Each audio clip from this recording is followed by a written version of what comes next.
Donc voilà, en ma qualité de président de la micropole, je voudrais d'abord remercier les nombreux élus, les représentants de l'État et bien sûr la ministre des Transports qui est venue, elle est là, qui par sa présence montre l'importance qu'elle accorde à cet événement, qui peut me positionner dans le cas d'un prochain remaniement. Il faut y penser, il faut y penser. Vous me connaissez, je n'utilise pas la langue de bois. Et c'est pour cela que je vous annonce le démarrage de la ligne 35 à l'ouest de la métropole. Bravo! En même temps que ceux du Nord. Vous voyez que je tiens mes promesses.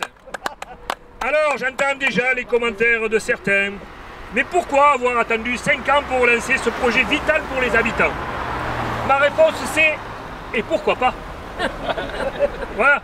Et le fait que nous sommes à moins d'un an d'élection municipale, il est bien sûr pour rien du tout. Non, ça c'est évident. Je pense que vous l'avez tous compris. Oui. L'autre question que certains se posent, c'est pourquoi le projet que j'ai mûrement réfléchi, il aura fallu 5 ans, s'arrête à l'ouest, avant le carrefour de Genevaux, où se concentre un maximum d'embouteillage et de pollution en provenance de la D5. Vous les voyez, ils sont là. Hein? Voilà. Ça peut paraître illogique et marquer mon désintérêt pour les habitants des communes de l'Ouest, qui, par ailleurs, va bientôt être doté d'un lycée. Mais il n'en est rien, et ma réponse est la suivante. Je me suis découvert une fibre écologiste. Oui, et j'ai tenu compte des inquiétudes légitimes afin de protéger la zone agricole en amont.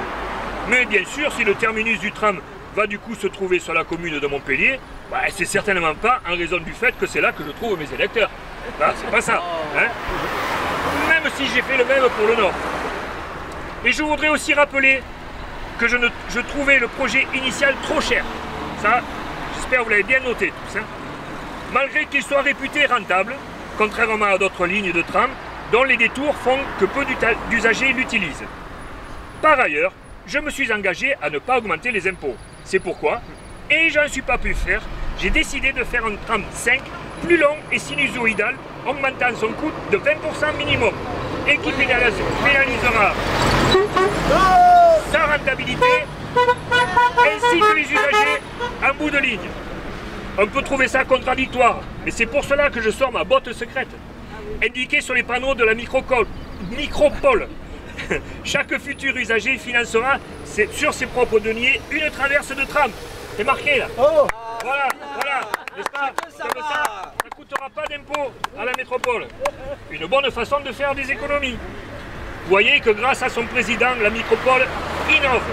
Après la concertation cache-sexe, je sors mon deuxième atout, le financement participatif, à charge des usagers pour un projet d'intérêt général.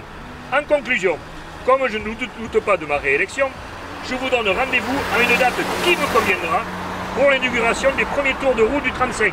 Mais surtout, ne soyez pas pressés, car c'est bien connu, à l'ouest et au nord, chi va piano va sano, n'est pas un drame. Vive la voiture, la pollution et les embouteillages.